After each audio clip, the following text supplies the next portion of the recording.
everyone, my name is Deepti Shrivastava and welcome to my channel. Here we are discussing class 10 maths NCERT and we are doing our chapter number 5 on arithmetic progression and we are doing our exercise number 5.2. So in our last video we discussed question number 6 to 10 and in today's video we will be discussing question number 11 to 15. So let us start with question number 11. Question number 11 is which term of the AP? एक AP दी गई है 3, 15, 27, 39 will be 132 more than its 54th term. 132 more than its 54th term.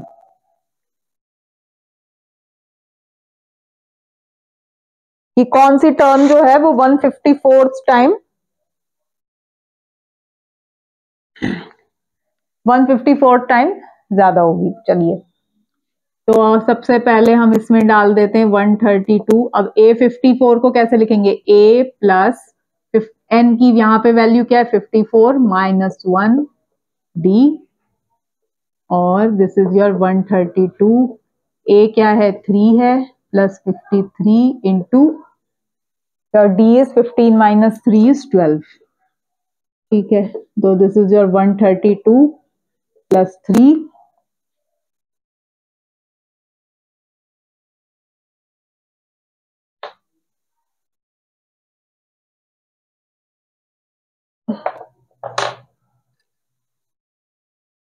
this is your 636 और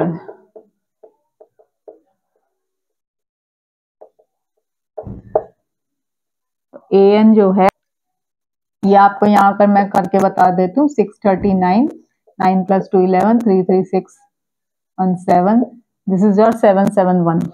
okay अब आपको इसके लिए निकालना है कि वो nth टर्म कौन सी है. तो an is your is a plus n minus 1 d. चलिए 771 इज इक्वल टू a की वैल्यू है 3 प्लस n हमें पता नहीं है और d आपका है 12. इधर आप लेके आए इसको 768 is equal to 12n minus 12 और your 12n is your 768 is equal to 780 और n की वैल्यू आ गई 65 term. So the 65th term is such that it is 132 plus A54. So the 65th term ऐसी है which is your 132 plus A54. तो उसका आपको टर्म का नंबर बताना था वो आपने यहाँ पे बता दिया है. So now we move towards question number 12. सब में यही फॉर्मूला यूज करके आपको कहीं पर A निकालना है, कहीं D निकालना है, कहीं N निकालना है, कहीं पर AN nth टर्म निकालनी है. So your question number 12 is 2 APs have the same common difference. चलिए अब वो कह रहे हैं 2 AP हैं इनका कॉमन डिफरेंस जो है वो सेम है. D जो है वो सेम है. ठीक है the difference between their 100th term is 100. 100 term मान लो ये फर्स्ट AP है और ये 100 टर्म जो है वो सेकंड AP की है. ये जो है ये 100 के इक्वल है. ठीक है What is the difference between their 1000 terms? What is the difference between their 1000 terms? First is for first AP, second is for your second AP. ये आपको यहाँ पे find out करना है. तो अब हम यहाँ से देखते हैं. अगर आप इसको लिखते हैं इसको आप कैसे लिखोगे? A plus n minus 1 is your 100 minus 1 into D. ठीक है अब हम इसको क्या करते हैं? हम इसको A1 कह देते हैं. A1 जो है फर्स्ट टर्म है फर्स्ट AP की माइनस इसके लिए मैंने A2 लिख दिया. A1 is the first term of AP number 1 and A2 is the first term of AP number 2, ठीक है। प्लस इसमें भी 100 -1 ही रहेगा, और D तो भाई दोनों में सेम है, ये पहले ही बताया गया है। तो ये हो गया आपका A1 plus 99D minus A2 और ये भी माइनस 99D, ये दोनों कैंसिल हो गए। ये किसके इक्वल है? ये 100 के इक्वल है। तो your A1 minus A2 is your 100, ठीक है। अब 1000 टर्म के लिए लिखते हैं इसी फॉर्म में।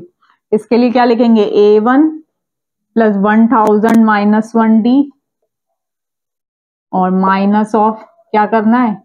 A2 plus 1000 minus 1D। इसका भी आपको फाइंड आउट करना है। इसको आपने लिख दिया A1 plus 999D minus A2 minus 999D, ये कट गए। अब A1 माइनस A2 किसके इक्वल था? 100 के इक्वल था।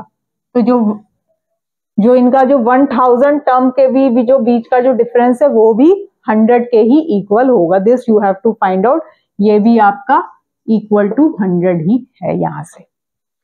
चलिए, now this solves your question number 12. Okay, now we move towards question number 13. Question number 13.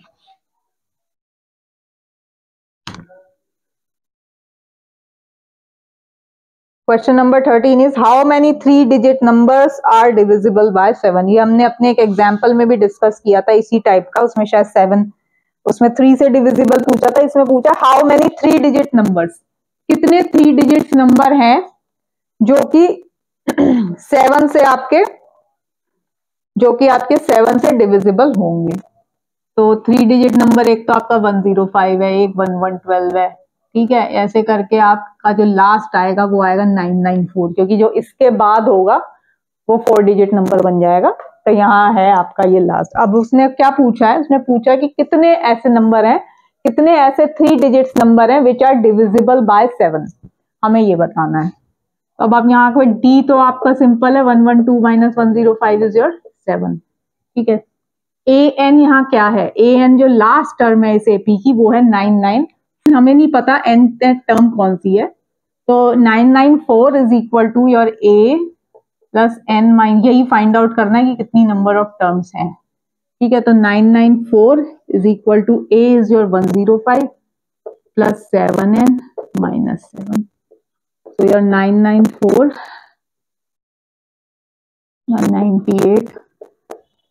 98 plus 7n, yeah, which is your 896। इसको आप इधर लाएंगे तो ये 896 है, ठीक है। 896 आ गया इज इक्वल टू 7n और n की वैल्यू आ रही है आपकी 128। So there are 128 3 digits numbers which are divisible by 7। यहाँ पे आपको यही निकालना था कि कितने 3 डिजिट्स नंबर हैं जो कि 7 से डिविजिबल होंगे। So this solves your question number 13. Now we move towards question number 14.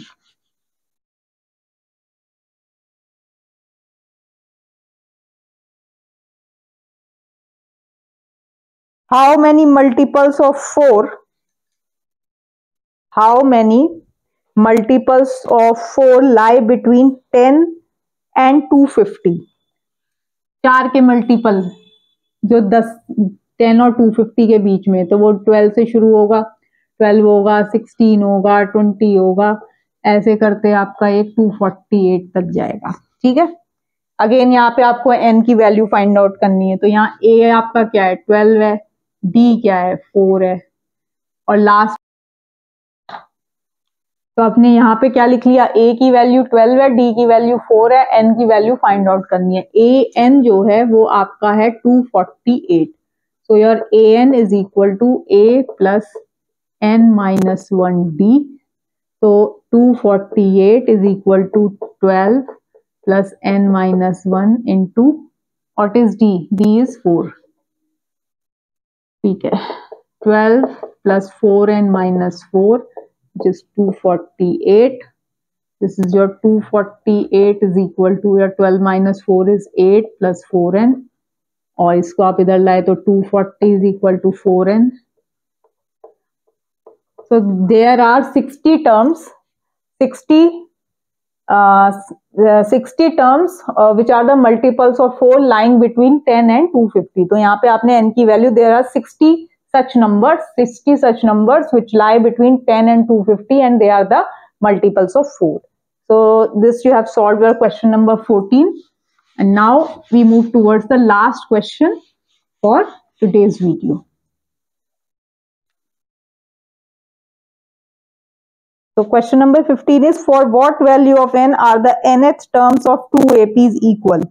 दो AP दी हुई हैं, एक है 63, 65, 67 and so on, और दूसरी दी है 3, 10, 17, 3, 10, 17 and so on. इनकी कहा है कि कौन सी ऐसी टर्म है जिसके लिए कि इन दोनों की nth टर्म जो है an for first AP is equal to an for second AP. ठीक है, फॉर फर्स्ट AP ये, इसको हमने फर्स्ट AP कह देते हैं, इसको हम सेकेंड AP कह देते हैं. तो for first AP an is your a plus n minus 1d which is equal to a की वैल्यू 63 प्लस n नहीं पता है और d is your 2. ठीक है, तो this is your 63 plus 2n minus 2 is your 61 plus 2n. चलो अब an की value 2 is equal to a plus